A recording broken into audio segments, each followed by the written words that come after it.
Brothers and sisters and friends, this afternoon we want to talk about the ballot or the bullet. The ballot or the bullet explains itself.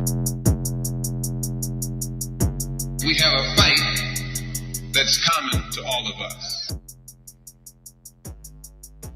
We suffer political oppression, economic exploitation, and social degradation.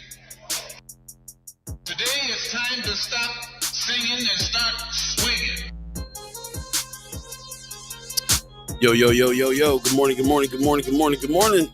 Yo, yo, yo. Check, check. Is this thing on? Can you hear me? Yes, sir. Yes, sir. Fresh edition of First Sky Omaha in the morning. In the morning. Happening right now. My name is Paul B. He's Buddy to God. Hey, top of the morning to you. Top of the morning to you all. See people in the chat already coming on in. Ariel's 402. Make the public enemy and bring the noise. Make like public enemy and bring the noise. Okay. Heard that. Okay. Heard that. Bring the noise. Man, also, like Wu-Tang, bring the ruckus. Bring the ruckus and the noise. The noise comes with the ruckus. Pop says, good Wednesday morning, First Sky and Mad Love from Las Vegas. Appreciate you, Pops. Good morning. Good morning. Hey. Jay Hannah in the chat saying, Burr, still frozen in Omaha. Burr. We're going to get to it. Mama God gives us a good morning. Mark Manor gives us a good morning. Michelle Moreno gives us a good morning. Everybody having a good morning this morning. Okay. I'm feeling like it's too cold to have a good morning myself. Burr. But I'm grateful I'm inside. So that's all I can say. There you go. There you go. Hey, not everybody's that lucky. Not everybody's that lucky, as we're going to learn today. This is not Mississippi, but it is 2 below outside right now. Feeling like 35, negative 35 with the wind chill. I see what you did there. Mississippi, the Midwest. Yeah, man. Yeah. I see what you did. Yeah. 2 below. You hear me? Do you hear me? Y'all can have that. Y'all can have that. It's actually getting cold out here too, man. It's been dropping off. Kind of the whole southeast, I think, is expected to get slammed with some frigid weather. Yeah, man. First and foremost, check on your loved ones. What they're saying with the wind chill being 35 below, that within 10 minutes you can get frostbite on exposed skin. So bundle up if you have to go outside. Everybody's suggesting don't go outside. All the schools are shut down. Yeah, schools shut down. So yeah, they're just suggesting don't even go. Something happens to your car while you're out there and you're just out there, you're in trouble. This is actually deadly and dangerous to be out here. It looks like I want to look out there, it look like death to me, for real. So I mean, it's been a few, fatal accidents out there on the roads. Yeah. Again, we've been talking about the accidents here in the city, but add the ice into the mix and it just gets that much worse. So yeah, if you don't have to go anywhere, don't. Yeah, there were 2 deaths last week with the weather situation. A state trooper and a lady who spun out and ran into something. So this ain't no joke, man. We laughed about it, but it's no joke. They're gonna have to. I don't know what's going if the heat go off in here. I'm gonna be setting furniture on fire or something. But man, yeah. It's crazy, and I won't go on about it because Mark Manor's in the chat and he loves this kind of weather. So good morning to you, Mark Manor. You out on the bike? No, he didn't go that far, but he does like a wintry winter. Michelle Moreno gives us a good morning. Marlon Harrison says good morning, First Sky fam. Sean McCarthy says morning, everyone. Stay warm, all. Yeah, man. Just say in Minnesota, keep the heat on. It's going down. We're going to jump right into some community updates because we have special guests today. Joaquin Fox is coming through from the Dreamland Report. Joaquin be singing. He's got a lot to talk about. He's fired up like a whole lot of people are about what's going on with the Trump situation, the Trump effect. Yeah, a lot of responses happening right now. We'll be talking about that this show. A lot of responses. There's definitely a definite theme that's running through the show today. But before we get to that, buddy, how you feeling this morning? I'm all right. All things considered, woke up this morning feeling rested, feeling good, ready to do the thing, man. Let's go. How about yourself? I'm good. Got to start like that. You got to start with the fact that you woke up. Like Pop says, we woke up on this side of the grass. We're doing all right. Man. Yep. We'll jump into it. Appreciate everybody coming through. Mark Manor says, too cold for that. I heard that, man. Too cold to be riding that bike right now. He says, but I am on my way to get some stick to ribs food. Yeah. I like that. Yeah. Big hot breakfast this morning. It does sound good. A little brothy lunch. Appreciate that. We're going to jump into it. Of course, the Black Fund that IB Black Girl is sponsoring right now. It's $1 million that they're giving out to certain organizations. We were speaking about it now because it's coming up here. The deadline, February 23rd. We're going to have somebody on from IB Black Girl to talk about this here pretty soon as well. But key dates, if you are eligible for any of this, then the key dates are February 23rd is when the application closes. So highly suggest you get on that. You can always hit them up. I'll go ahead and put that link in the chat as well if you want some more information about that. And we just definitely want to shout them out to get their word out here so they can do what they're doing. It's quite the opportunity here for certain organizations, Nebraska-based organizations located in Nebraska 501c3. 85% of the leadership of the organization project and the program benefactors must identify as Black women, femmes, or girls, and a budget under $3 million or smaller. So if you have an organization that qualifies for this, you can maybe get parts of this $1 million drop they're doing here. So shout out to them, man, for not just being an organization that needs to raise money to take care of women, but also an organization that is passing money through to other organizations that are doing the same thing. So shout out to IB Black Girl, shout out to the Black Fund, and get some more information. Click that button, get some more information for sure. Moving on, of course, we have so many things to talk about today. We talked a little bit earlier already about Joaquin Fox coming through. He'll be here. We'll talk a little bit about the Dreamland Report, but also like what to do, man. You know, we know him as a person who is very active. He's much more of an activist than a lot of folks who are doing a lot of talking these days. We see Joaquin Fox actually putting money where his mouth is on stuff. And so I can't wait to see what he wants to do about the current situation. So we'll be talking to him pretty soon, and shout out to him for deciding to come through.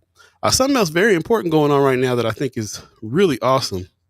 Tamika Renee just posted on Friends of First Sky Omaha. She says, as you all may know, Omaha is facing dangerously low temperatures over the next few days, leading to closures of Omaha public schools and some child care centers in our area. This situation put a strain on many families who still need to get to work, leaving them in need of safe and reliable child care options. In light of this, North Omaha Community Partnership, our partner IB Black Girl, and others would like to extend our support to these families by covering the drop-in daily rates for children attending partner child care centers listed below that remain open. If you are a family that could use the additional support, please contact one of these 3 providers to register your children. Spaces are limited, so this is on a first-come, first-served basis. Let's continue to rebuild, uplift, and empower together. Please share. That's what it's about. That's what it's about. Here's some of the here's the 3 organizations here. Circle of Love Child Care drop-ins available. Also, the Generation Z Learning Center is also open. There's going to be a drop-in special for them as well. And also the Essential Years Child Care Center. And these are all located in North Omaha, of course. And so, we'll put that link in the chat as well in order for you to get some more information on that. Come back with the link in the chat. Definitely go to Friends of First Sky Omaha and check out Tamika Renee's post and get some more information there on those child care facilities if you need it. Also, want to mention that the Play School, Miss Erica Phelps Play School, also put a post up saying the Play School House is now interviewing families with preschoolers who love to learn through intentional play. Located in northwest Omaha, minutes from 72nd and 680 in the Cunningham Lake Ridge area. There's currently 4 months left in our Play School year, and we'll enjoy a huge backyard classroom for games, gardening, butterflies, and mud kitchen, sandbox, and more. Over 20 years serving. There's a lot of information here that talks about what she's doing, which is pretty awesome that, she has so much experience. This is Miss Erica Felt, who is a chat chimer for Sky Omaha fam. Please message the Play School House with your child's age and schedule, the schedule you need and any questions you may have. I hope to schedule an interview with you soon. So she's open for new members, new people, new families with kids, and she's also down to help, and she works with you really well as well. So shout out to Miss Erica Felt. And everybody who's taking care of the babies. Man, we need it. We definitely need it. Just want to mention real quick again about the warming centers that's available. You might want to spread this information around for folks that need to go to warming centers because of how cold it is. We absolutely can't have anybody on the streets right now, for sure. People are even calling it, you have houses, a room, open up your house to people whatever it is that you can do, be safe about it. But check the warming centers first, even though a lot of them are already, pretty full, but you need to check them out anyway. Croc Center at 2825 Y Street. Also Heritage Place at Renaissance Village, 3612 Cumming Street. You can see the dates there on the screen, when they'll be open.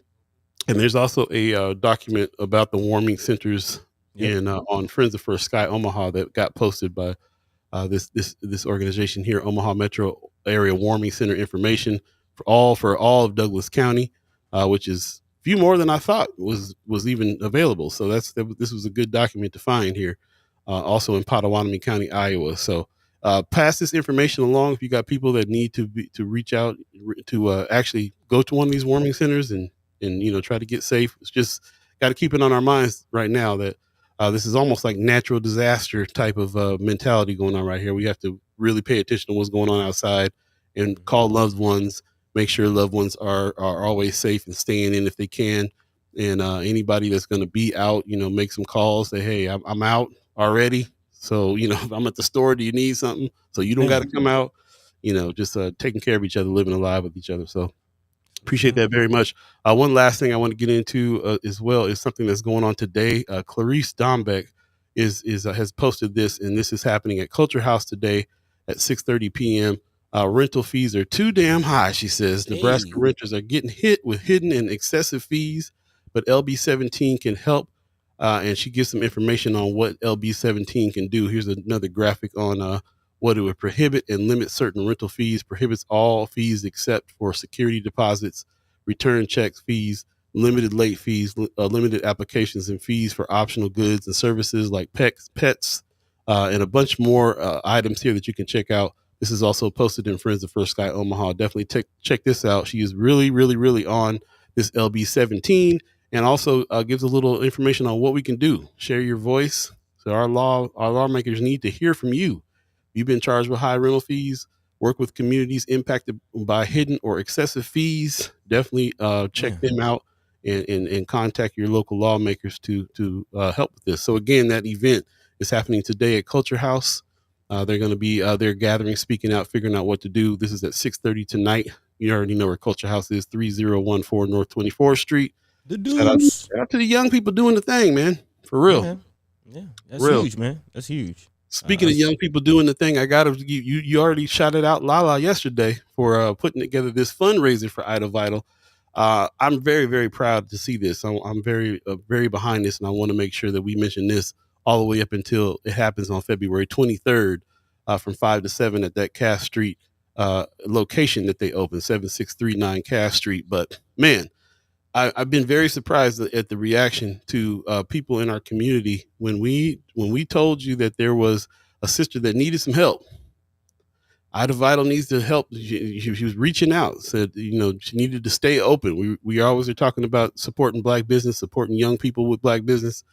This young sister has really been providing a great product and service, and this was something that we were all really, really championing, and it was surprising to me when it was hard trying to get people to put their money where their mouth is on this. Actually, yeah, I'm going to probably end up talking about this before this is over, but I was very surprised. I thought this would be a matter of us saying, hey, we got a great cause. Put your money where your mouth is. Let's go ahead and help this sister stay open. So much backlash. So many people gatekeeping, so many people going, they got to, I don't think that we're going to help them out unless they do this, unless they do that. So many questions. We even had to have the sister on the show to explain the situation so people can get a better grasp. And I'm just really, really surprised. So it really made me rethink what's going on with our support system around here for each other, this situation, big time. What I do see, though, is the young people really, really stepping up. And so, here's some people putting on a whole fundraiser here, the Ida Vital fundraiser. There's going to be performances. People, we got our state poet now, Jewel Rogers, going to perform at this. This is February 23rd, 5 to 7. Donations to GoFundMe for admission, $20 is what they're suggesting. But of course, you can do more if you can. And we're still trying to help her raise the funds that she needs in order to be able to make these plumbing repairs and save the spot. And yeah.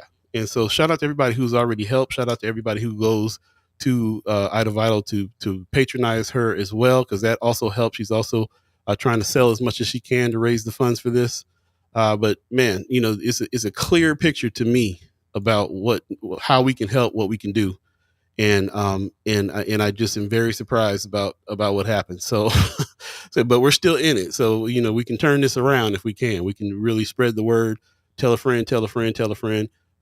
People who have the means, come help. And here's some other ways to support. As a matter of fact, donate to Ida Vital's campaign, purchase drinks and snacks from the 24th Street and 76 and Cass locations, participate in upcoming raffles. More info soon. Donate items to be sold at 76 in Cass, with percentage of proceeds going to Ida Vital. Lots of things that you can do there. Definitely suggest you look into this, and shout out to Lala and everybody else that's putting this on. The Ida Vital fundraiser is happening on the 23rd. Hope to see you there. Man, it's huge. We all we got, but that's enough, y'all. That's enough. There you go. Shout out to everybody who was jumping in this morning. Do us a favor, share the show. Tell a friend, so we can get as many people in on the conversation as we can. And since I'm going over time on the community news, I'm going to go ahead and throw it to Buddy so we can talk about some of today's top headlines, and also the theme about what we're going to be talking about here today. That's going to tie in with our guest, Jakeem B. Singing is going to join us here shortly as well. So with that, I will throw it over to Buddy. What's today's top headlines, Buddy? Man, well, in the honor of time, I'm gonna just cut to the theme, as you mentioned, because it's heavy on the we all we got, but that's enough today. Very, very heavy on that situation. Many areas and many responses to Trump policies. Again, we're talking about the Trump effect, and kind of continuing our conversation from Friday. If you caught, again, we spoke to Brother Kasim of the BAA, again, the Black Agenda Alliance, who's kind of setting his own agenda and moving forward. And as you see on the screen, they'll be having a community meeting coming up very, very soon. But it's not just stopping there. Many organizations, many groups, many individuals in the community coming together to respond to what is going on with Trump. Again, if you were in Benson the other day, shout out to the ACLU. They got down in Benson as well. I had a meeting hosting individuals and kind of, again, working with people on how to respond to what's going on in the country right now. Again, a lot of just shaking up happening with the Trump administration, and a lot of people just trying to figure out how to respond and where to go in this, especially with this whole DEI situation. There's actually been a call for a blackout, an economic blackout on February 28th, which we will be talking about here pretty soon. As you see on the screen, there's a whole list of rules and again, just how to get involved with this blackout. We were kind of talking about it before the show, and Paul, you mentioned it, and I've seen a few reports on how, the economic blackout thus far, the likes of people boycotting Target and things like that has really put a dent in some things. And I actually saw a video of, people reminding us about the Alabama bus boycotts and how, that literally bankrupted the city after 18 months. It bankrupted the city. And so, very, very interesting to see how times have changed and how they haven't changed. So we'll be talking about, again, the response to this whole new era of Trump, the Trump effect in full swing. And again, how do we move forward as a community, as together? What do we do? So again, we'll be talking about many areas in that. It's impacting just about every part of life, not just economics, but travel. We haven't really mentioned the plane situation, but prayers are going out to those who have lost loved ones and lost their lives in the plane. Again, if you haven't seen another accident, this time in Toronto, luckily the passengers from that plane were able to walk away from that situation. But again, just another example, another glimpse of how the Trump effect is rocking all of our lives, man. So we'll be talking about that. With him firing FCC people while planes are coming in, landing upside down. Yep, we'll be talking about it. Yeah, all that and more on the other side of the break. But let's go ahead and jump into a quick break. Pay some bills, let the people know what's going on out there. Again, thank you for tuning in with us here on First Sky Omaha in the morning. Just getting started here on this hump day. What you got for him, Paul? We'll be right back. Stay tuned, y'all.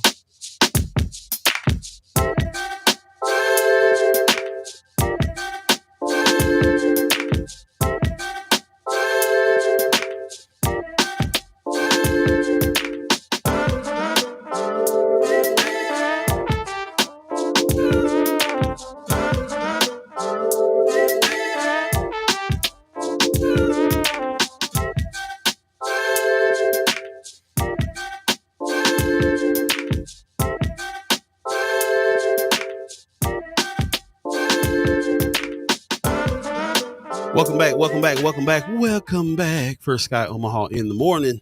In the morning. A sunny day from Pops, because boy, do we need it right now. We wishing for a sunny day. Again, just remind people it's 2 below right now. It feels like 35 below because of the fact that the wind chill is so cold. Please consider your loved ones, call them, check on each other. This is a really, really bad weather that we got right now. This very, very dangerous. I keep on reiterating to my family that exposed skin can be frostbitten within 10 minutes if you get caught outside in this weather. So this could be life threatening, and yeah, super cold. Stay in if you can. This is what everybody is saying to do all over the place. Stay in. Of course, school has been shut down for the next 2 days, as a matter of fact, today and tomorrow. So kids just gonna get a free spring break this week because they've been off so much this week. And of course, you can check out Friends of First Sky Omaha to see Tamika Renee posted over there that there's some child care facilities that will help. They will help with the child care facilities to be able to help you supplement a little bit of your costs there if you have to go to work and send your kids somewhere. So everybody's pulling together, and that's what it's all about. Like Buddy says, we all we got, but that's enough. Big time. Yep. Actually, on that note, again, talking about the economic blackout, because that's where people are pointing as far as the response to the whole DEI situation. Shout out to Ariel's 402 in the chat saying American consumers need to have an economic blackout every day. Monday, no gas. Tuesday, no meat. Wednesday, no restaurants, etc. Always pay cash at mom and pop stores. Man, thank you for that. That's why we call you the mayor. Always coming with the ideas, and always coming with especially the tips on keeping your coin in your pocket, because that's where a lot of people again are turning to respond to this whole Trump situation, calling for an economic blackout. But before we get to that, I do want to acknowledge a conversation happening in the chat. Sister Cameron and Brother Anthony Rogers Wright going back and forth about education, which is again interesting. And there are some moves and some changes in education. Just kind of update, laying out everything as far as the response to the Trump effect. Again, Brother Anthony Rogers Wright in the chat says that it's a beautiful thing, and you'll soon be hearing about a platform to allow people as young as 16 to vote in school board elections moving forward. That is what up. Also, Sister Kimra says, that's interesting because I've been talking with Matt Ray about having a student representative on the board. Who have you been talking to? And she also says that she put her info in the friends of, still waiting for a response for anyone to reach out. And I wanted to acknowledge the information that she's talking about. And again, this is all in correspondence to the response to what Trump is doing and how many different areas this whole DEI conversation is impacting our lives. Again, we'll be getting into the economic situation here in a second, but starting with education. Again, Sister Kimra shared on Friends of, saying, as vice president of the Omaha Public Schools Board of Education, I take my role seriously in making sure every student, especially those who have historically been left out, has the support they need to succeed. But right now, new federal guidance is making that difficult. The federal government is now telling school districts we can't consider race in policies or programs. We can't use indirect methods like zip codes to address racial disparities. We can't rely on outside organizations to help where race is a factor. She says, what does that mean for OPS? In short, OPS is a district where the majority of students are at or below the poverty line. If we can't explicitly consider race in decision making, how do we still ensure all students get the necessary resources and support? So again, big shout out to Sister Cameron for always voicing her concerns on these issues, and again, letting the problems be known. But it's not just her. It's not just the Board of Education responding. Also, as I mentioned on Monday, there's actually a lot of activity in regards to responding to Trump. Of course, Monday, a lot of people were out of work for President's Day, but a few protesters had their own version of Not My President's Day on Monday. You don't got to pull it up, Paul. I'm just kind of mentioning it. I like the picture. Man, hey, you see it again. The people speaking out, but not just there. Also, the ACLU chiming up. A few people gathering in Benson at the waiting room on Monday. kind of our neck of the woods. Shout out to the whole Benson crew, the Benson fam. But again, dozens of neighbors gathered at the waiting room in Benson on Monday to discuss their fears following, again, many executive actions from President Donald Trump. ACO leaders are actually encouraging advocacy and community action, which again is what we're talking about. Riley Callaghan says folks who are queer and trans and people of color, I mean, they're really worried about getting gender affirming care. The massive cuts that are being planned for, especially for people with disabilities and elderly and young people, which is something we haven't really talked about as well. But, you know, speaking of family members who are on disability and things like that, everybody's worried. Everybody's worried about these changes, these executive orders. And one last comment, how are they going to change? And more specifically, how are they going to affect people on the ground level, right? Those are the things that I'm really worried about. This is going to affect us at every, gas station that we go to. It's going to affect every hospital that we have to go to. It's going to affect the roads that we drive on. And again, finally, speaking of travel and transportation, we've even seen, again, the DEI situation lead to some very, very tragic plane accidents, as we mentioned earlier in the show. Again, the most recent happening in Toronto from a plane from Minneapolis. Again, landing in Toronto, but not quite the landing that you would hope for, actually having a whole barrel roll. Again, luckily, those who were involved were able to walk away. But that's about the fourth or fifth major plane accident this year in 2 months.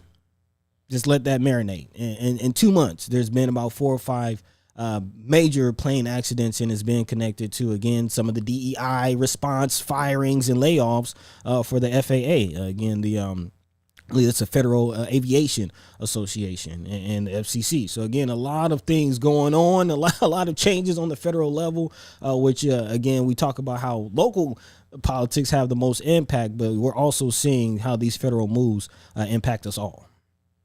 Big time. We talked to, I heard a story on Marketplace this morning, which I follow for financial kind of education, and they talked a lot about what happened with the boycotts that's been going on, and the fact that have been going back and forth here in the chat and in the show in the past few weeks about this whole idea about boycotting Target and places like this. A lot of us are saying, why be tripping on that? We have to kind of go back and think about self-sufficiency more than we got to think about boycotting some store or whatever. But hitting them in the pockets is a form of protest. It does work.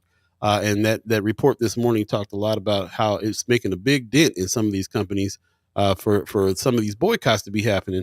And also, it's like shoring up other companies that, we're not just not spending money there. We're spending money in places that want to keep their DEI policies. We have kind of gone through and deciphered what the DEI situation means and what they think it means. They think it means black, but it's not really how it's panning out. But the point is that any kind of overt outside, outwardly present racism that they're doing by saying we're going to take our DEI away or whatever, there's some solutions to that, and it really has to do with people organizing and doing something about it. I saw a person, Marlon Harrison, in the chat said, why one of these descendants of the founders of Target speaking out about the whole Target situation, and people are finding it really suspicious that she's speaking out now. It is definitely affecting Target. Is definitely affecting a lot of these kinds of places. And young people are the ones that are really kind of the ones that are on the forefront of stepping up here with a lot of that kind of stuff. People are just really trying to make it happen. Mama God in the chat says, and Target being sued by investors too. They're in trouble. Yeah, I did hear about that. Hilarious. Very hilarious. So shout out to everybody who's keeping up with all these things. I appreciate it very much. And this is interesting, man. Students, I see you guys in the chat still talking about students need representation. I appreciate that. She says, Kimmer's also saying, I'm also in talks to do a town hall for my sub district. Nice.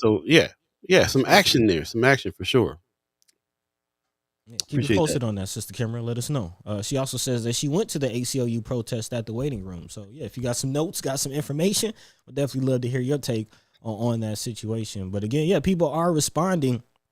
And actually, you brought up a good point as far as the DEI situation. And it's a very nuanced conversation. And I would say both things can and are true as far as, I understand where people are coming from as far as the boycotts and you know, holding on to our coins and using that influence. But also I go along the lines of Brother Kasim, who says we shouldn't even really be DI shouldn't even be any motivating. Like, we should always support ourselves first and should support our businesses first, whether there's DEI or not, whether these major multi-million-dollar corporations think of us and, you know, pay or, you know, have products and programs that have us in mind or not. Even if they did, even if they were the most inclusive organizations in the world, we should still be spending with ourselves first. It's all about self-sufficiency, which just happens to be the subject that we're going to be talking about with our next guest, who is waiting in the wings. We're going to go ahead and bring him in now so that we can kind of stay on time here. The man, the myth, the man, Jakeem B. Singing. Ladies and gentlemen, Jakeem Fox in the house. Good morning. Good morning. Good morning. It's funny every time, but I appreciate it. I'm happy to be here. Always good to see y'all. So thank you for doing the work. Yeah, thank you for having me on. Hey man, thank you for your work. We've been talking a lot about what's going on with the Dreamland Report. For those of you who don't know, this is Jakeem's brainchild here, the Dreamland Report. We say it all the time. We need so much more news, so much more exposure to things, and we really appreciate you stepping up with your efforts on that. You've been a part of a bunch of different news organizations, but finally you got one a solid thing that's happening here, and it's just going to really shore up our information levels here in our city. So we appreciate the work that you're doing there. But and with that, let us know how you've been. What's been happening with you with that? I know we're trying to get into this self-sufficiency conversation, but let us know what's going on with you in the organization. Yeah, I appreciate that. The Dreamland Report again is still working. I'm actually brought in. It's an honor to be able to work again with Dewan, who obviously started Noise. And is doing some great work with me to create some foundational reporting. Obviously, we want to make sure that people understand the foundation of our work is always historical context and better understanding news and how that works for our community, specifically Black people. So we're creating a retrospective for North Omaha, something that better explains and demonstrates that our solutions have always resided in our community, that the things that we're looking for and the things that we're looking to build, we have already created in the past, and we use ourselves as a blueprint for that. So the first part of that reporting will be, a full North Omaha retrospective starting from the 1960s, kind of hitting some hot topic points in the 1990s and then to 2024. So we'll use that, get a multi-generational kind of look through the lens of how families were dealing with hot topic issues like education, politics and government, health, and a lot of other topics like criminal justice. So it's a good big work. It'll be really useful. We've used the help of NorthOmahaHistory.com to be able to find some of that real historical context locally, and show people again that our solutions have already been created here. We just have to remember and use our history as a guide for that. I love that. I'm really on that. I tell people this all the time. Like our elders and ancestors figured a lot of this stuff out, and it has to be taught to the next generation and expanded upon. So I appreciate that idea. It feels us a lot of pressure to always be trying to reinvent the wheel and come up with stuff from scratch. But it's already been done. If we know our history, then we know how we can move later. So I appreciate it. Yeah, there's nothing new under the sun. So yeah, it's really important for us to understand that we've created these things before. And when we know that, we know we can do it again when we have a prioritization about what it looks like to serve ourselves, to love ourselves and affirm ourselves through all of these different lenses. So it's a great project. And I think it's really important that we talk about that when we think about self-sufficiency and what it means when our community is clearly under attack by so many different avenues, but most recently, obviously, this presidential administration and the uncertainty that it's causing in so many people's lives. So yeah, I want to talk about self-sufficiency. I want to do one of those moments where we ring the alarm for folks that we have to take this way more seriously than we have before. It's not a game. Like, people's lives are at stake.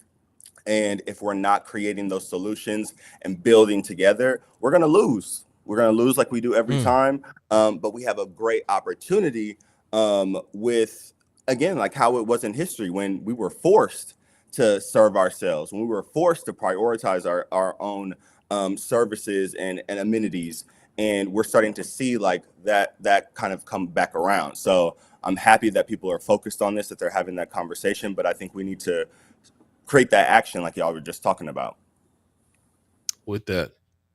So tell us about this alarm ringing that you talking about. So because we've been talking about this now for some weeks. Of course, we've been talking about it even before Trump came in. He's in. We're kind of monitoring this, reluctantly monitoring all the mess that's happening, all the chaos that's going on around us, and we keep on trying to go back to what Brother Kasim over at the Black Agenda Alliance is talking about, which is let's concentrate on doing for self-sufficiency, figuring out what we got to figure out. Like Buddy says, we're all we got, but it's enough. And and so for us to think in those terms and keep that in mind while we have to deal with all the chaotic news that's happening, how do we go about organizing that in your mind?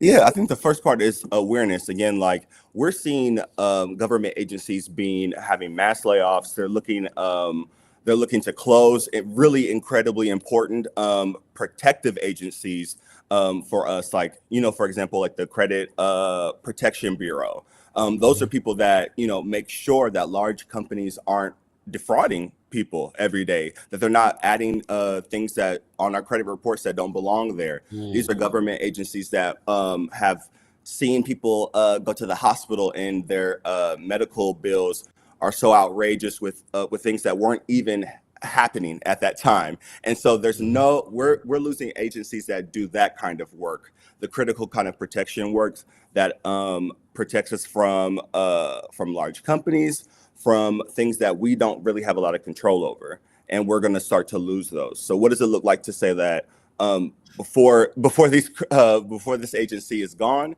we have to clear our credit? We have to make sure, we have to know exactly how these agencies have been impacting our lives with or without our conscious mind, and start to say, like, once those protections are gone, what can this possibly look like? So we need to do that with our credit. We need to make sure that we're at zero debt, because once that debt is there and that credit protection is gone, they'll start to add, those penalties, and there's no one there to stop them. So your credit is ruined immediately. Medical bills, you're not able to get the job on a credit report, and you didn't even know you had some of that stuff on your credit report. Or get the house now. You can't move into nowhere without looking at your credit. Now housing isn't even an option. Jobs aren't an option. So this is an economic attack, and it's coming from different avenues. We have to make sure our economics are stable, that we're able to support each other through these kind of different community led and driven like bartering systems. We need to talk about co-ops. We need to really be thinking about what it means to serve ourselves. And this is when it's really important to understand that every role is necessary in our terms of organizing and in our terms of really creating the ecosystems that we're looking for. So much of our culture in the Black community is that we should be doing one kind of thing sometimes, that we should be focused on trades, that we should be focused on specific jobs, and that doesn't allow for the conversation that we really need to have, that every kind of job is going to be important when we're creating our own economy. We're creating self-sufficiency in our community. So letting people's dreams kind of come alive is going to be really important. And that has been torn down by so many different avenues. So I think it's important for us to understand, again, where we're getting our food. Those, they're taking down the FDA. They're taking down a lot of the things that, if we're not growing our own food now, we don't know what's going to be going in our bodies, because they're not going to regulate that anymore. We don't know how we're going to be building housing, because the CDBG funds are going to be gone. All the things that are supporting our community through these kind of like DEI initiatives, things that, and I get what people are saying about DEI. I do.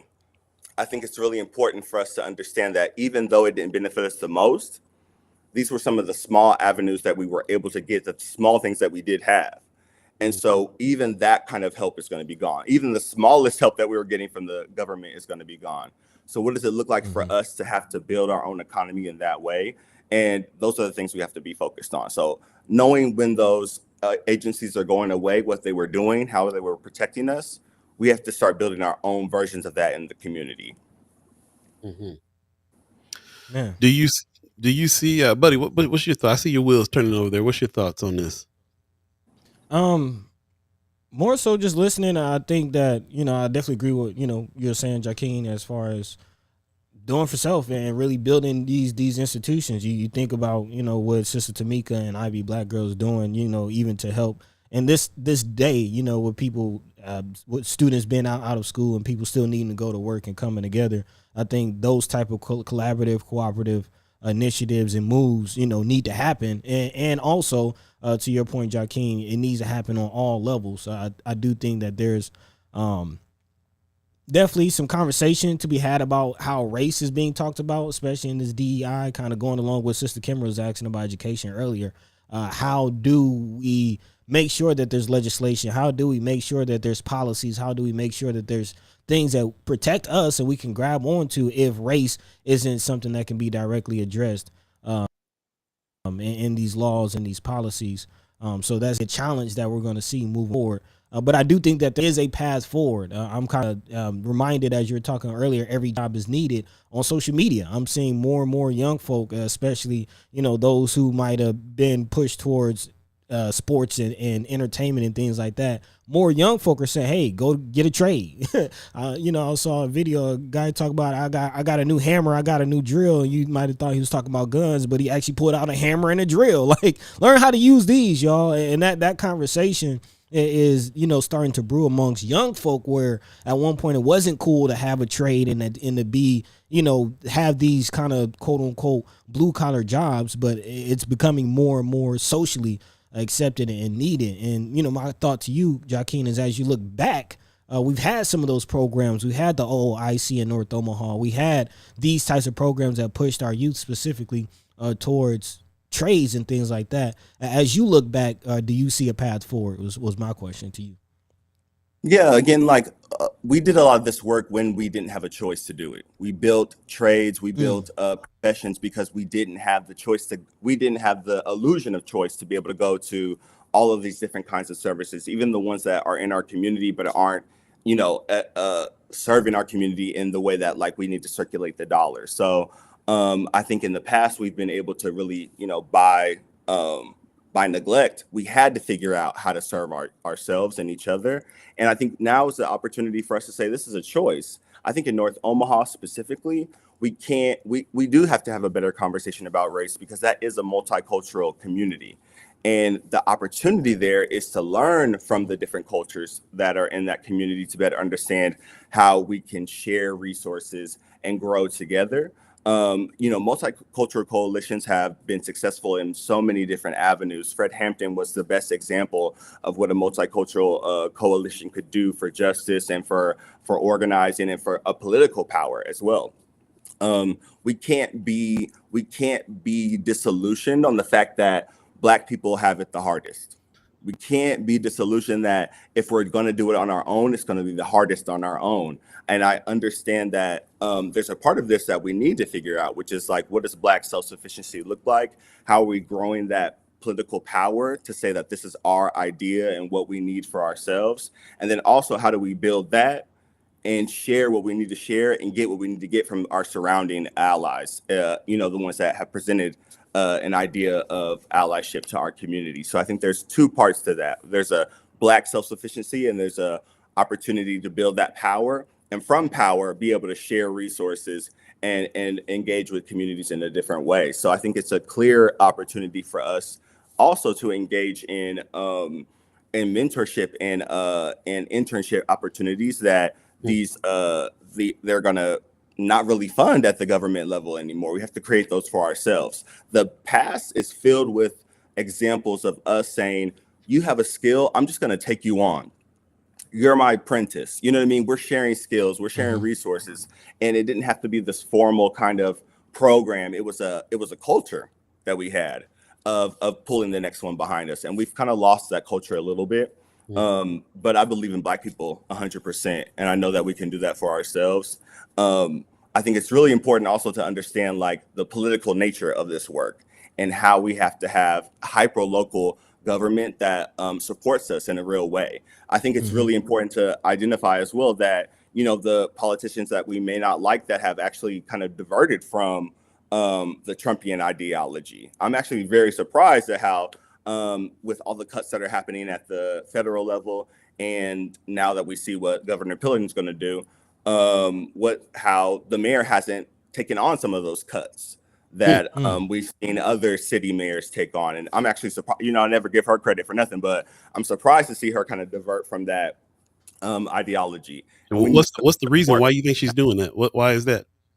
I think she likes her city. I really do. I think she likes how Omaha is. I think to do the cuts that are similar to what's happening out there would be an admission that she wasn't doing her job well from in the past.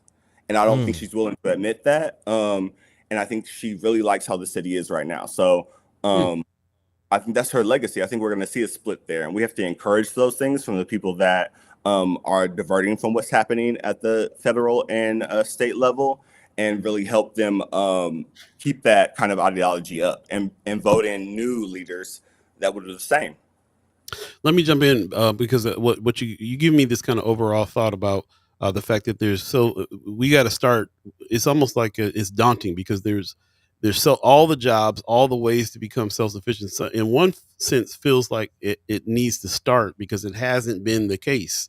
And we have to start with putting people in all kinds of different positions of power in politics, but also boots to the roots, people on the street, figuring out figuring out where the black farmers are, all the different aspects. So that leads me to one question to you on this, who's bringing this up. Do you see anything going on now, or that's been going on here for the past 5 years or so, that is moving in that direction? Off the top of my head, I'm thinking BAA is definitely moving in that direction. What other ways have we already made some ground on this? I think it's important. I think the best way I can look at it is the business of development, the business of housing. I think there's easy opportunities for us to understand like the economy of every kind of field, and how I don't think people think about how housing is a business. How when you have to build a house, you have to have the plumbers, the contractors, you know what I mean, the general contractors, and we have every kind of position inside of those things where we can be intentional about who we're bringing on. That's one of the failings of DEI. We know that DEI was talking about minority contractors, and that was the biggest benefit to white women. Just having 51% a white woman owns that, and they're able to get the same kind of grants and benefits that we were getting as Black people. So that was a huge failing of that program. And we've seen so many people talk about here at in philanthropy locally, 30% minority-owned businesses are supposed to be getting those kind of development contracts, but we're not seeing that really land because we're still 0.01% of the construction business, and that's $1 billion business, and Black people are only 0.1% of that in 2025. So how are we mandating that in our own communities? How do we partner with local government to better understand the avenues that we can target ourselves and prioritize ourselves without breaking, these laws that will be implemented where we can barely even talk about race anymore, let alone do something to benefit a certain race. So that has to be an intention that we find in ourselves, and are finding leaders that have that intention and are willing to be savvy on how they support our communities. So again, I've seen that in the housing field where we're seeing developers partnering with Black contractors and Black construction workers. We're seeing that happen where we're prioritizing ourselves and doing a better job of that. I think one of the main ones I can mention is the Minch Group. My friend Philip McLean, who did just Curtis Corner on I think 45th and Curtis, and is doing some more great work coming up soon. But those are our opportunities to say, if I have a small kind of micro ecosystem I can build, how am I making that as Black as possible? And when I say as Black as possible, all Black, because it's possible, because we have every trade. We have to get to know each other better to make sure that we're finding each other in all of those different avenues. And I don't think we've been as intentional about that in the past as we need to be now to circulate our dollars in our own community. Man, pretty much echoing what I said, as far as why I was so disappointed in the response to the DD situation. And, some people getting upset that they didn't directly get grants, and, I understand. But at the same time, by worrying so much about that, you're missing out on opportunities to build the ecosystem that you're talking about. You know, even if you don't get the grant, there's going to be people who are going to be building facilities. There's going to be people who are going to be building out facilities. There's going to be people who are, you know, taking this money, developing businesses, and they'll need tax services. They'll need legal services. They'll need janitorial services in their facilities. And how can we, again, circulate that dollar, even if you don't get it directly? I think it is a challenge as a community and ourselves that we need to, you know, adopt that mindset of not just, you know, looking for a reason to be outraged, but always looking for opportunity to come together and a reason to come together. So and we need that. the people that can be the kind of like lighthouses in that area. We need people in our community that we understand. You know, when people think about what kind of job or if they're in need of a job, they know to go to Raquel's page, you know, the Raquel Henderson page, because they know where that job posting is going to be.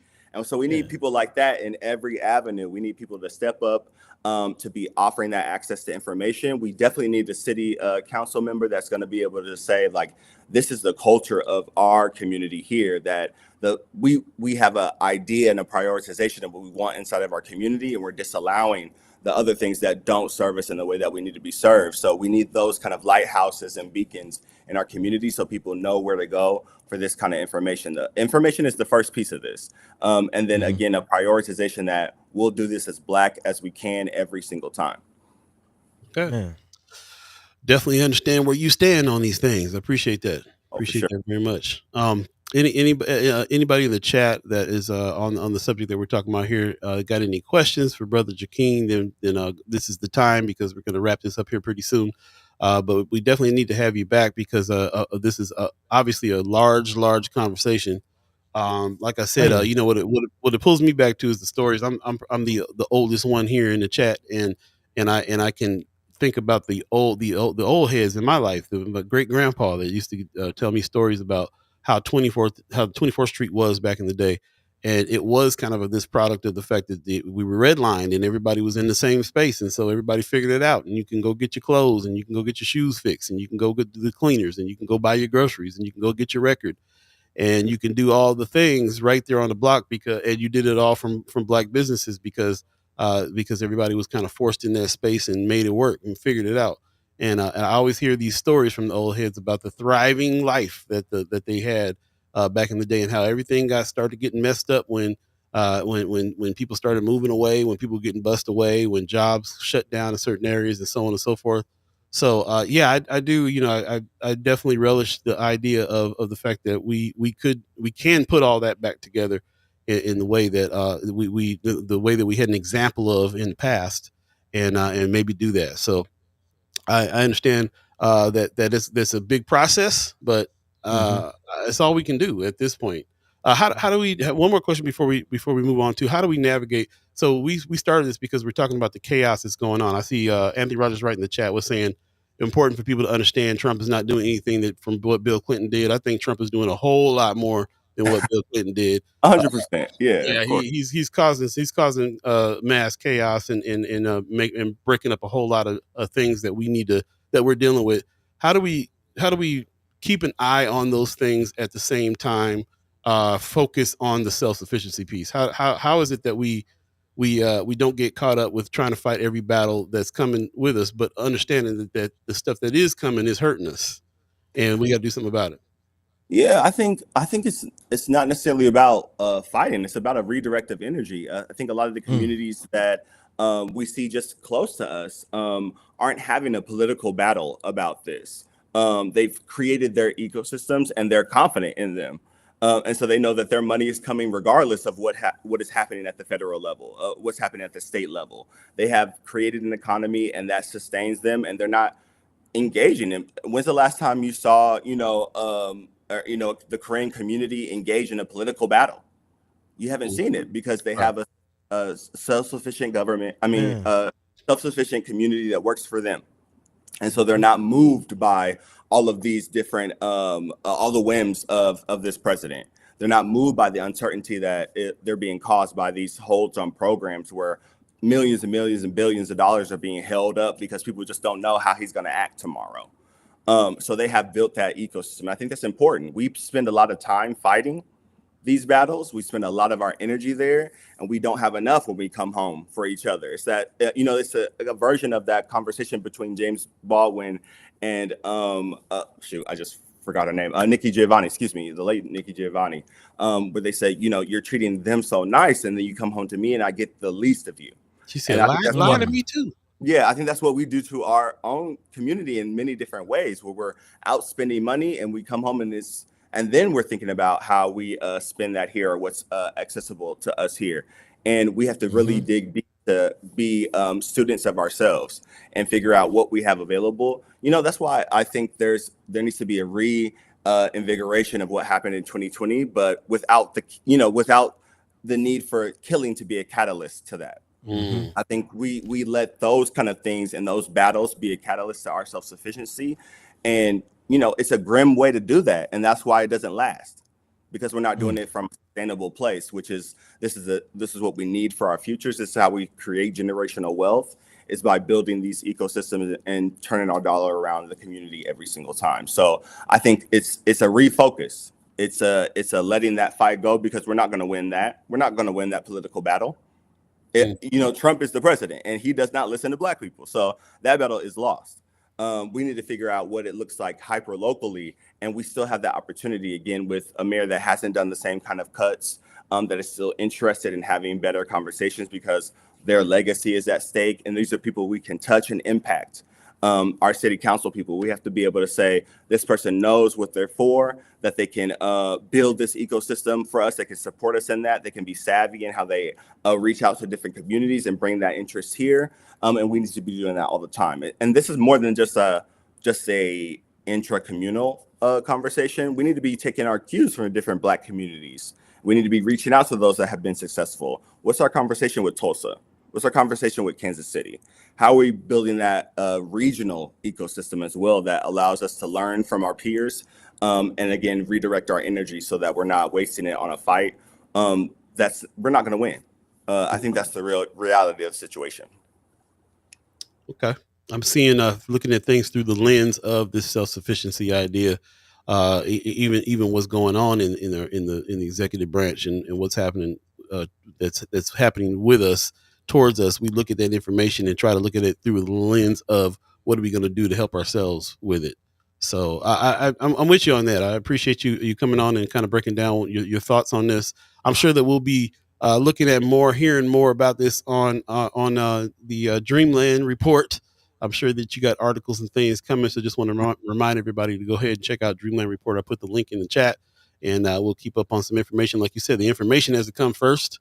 And the thing that I've been preaching here this past couple months with some of the classes and stuff that we've been putting together is that the information comes first, the action comes second. You don't even act until you get the information that you need, but the information is there in order for you to act. So we're going to keep on that front and try to talk about that as much as we can and get to some action here. So appreciate it, man. Any last words before we get out of here?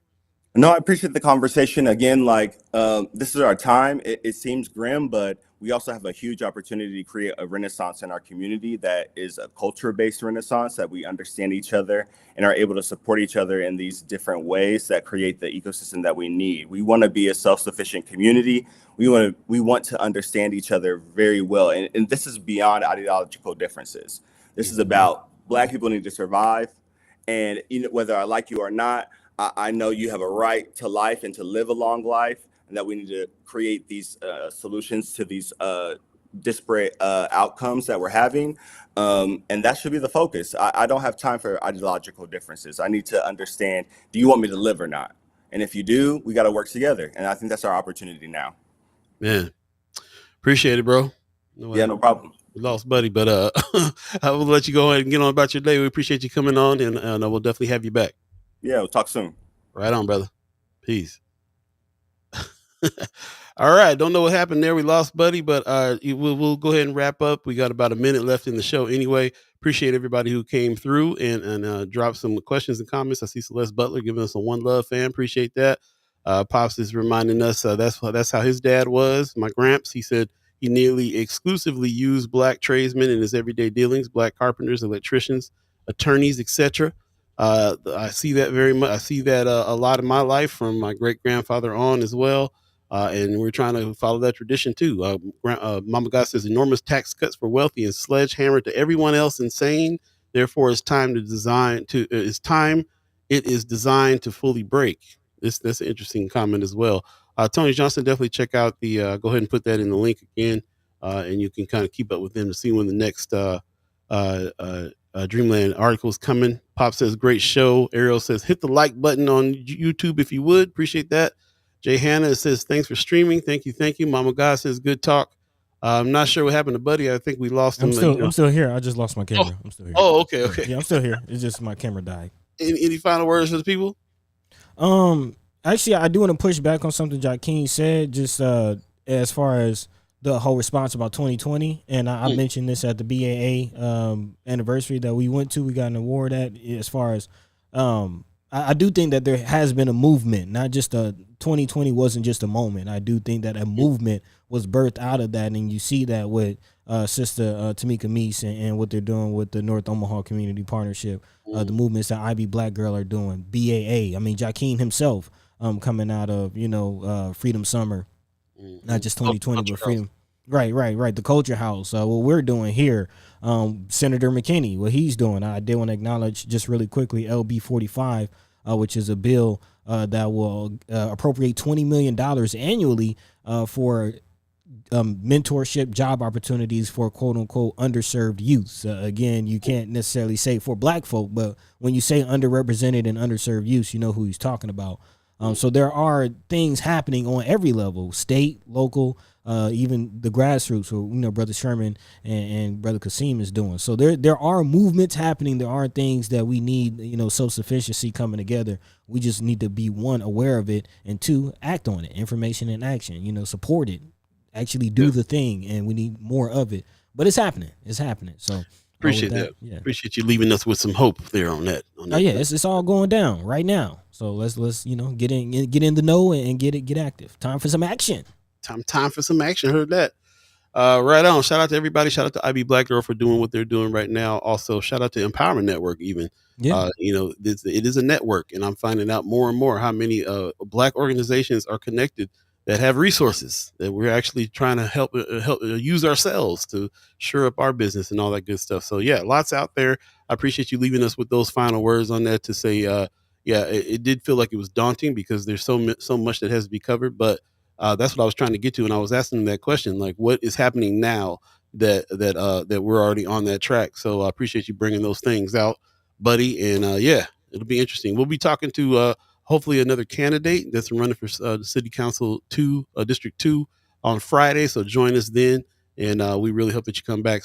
Tell a friend. If you miss any parts of the show, you can go back to YouTube and check them all out. And appreciate everybody that joined us today, Ghost listeners and chat chimers alike. With that, we're going to go ahead and get out of here. We're already over time, about 2 minutes, if you believe in the concept of time, that is. But again, really appreciate you guys joining us. Shout out to the Umaha Tribe elders for allowing us to be on this land.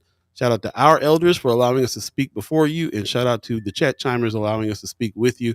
We enjoy being able to be on this, to be in conversation with everyone about things that are going on. I hope that we can have more more conversations that can be a lot more productive. I'm really looking forward to getting back to being able to respond to each other as if we are face to face.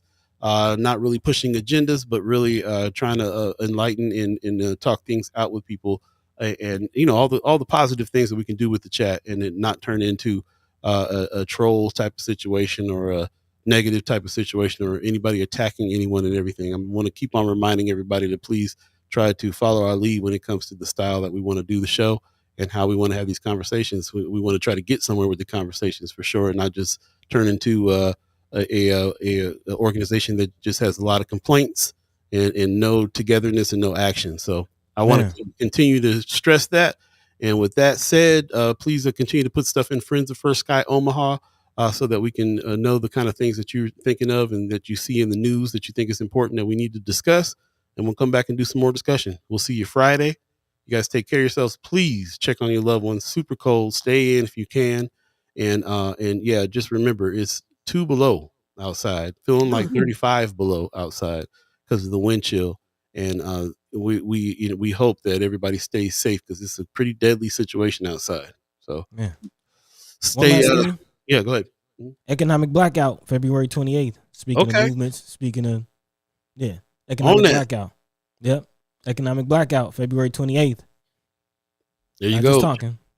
Put your money where your mouth is. I love it. Put your money where your mouth is. We'll put this on Friends of First Sky Omaha so you can see the rules here and everybody engage. Yeah, I like exercises where we can all kind of get together on the same page and do the same thing and show some solidarity and show, how what can happen when we get together and make a move instead of just individually having our own agendas. So I'm going to start looking for more things like this for us to engage in so we can kind of show our power.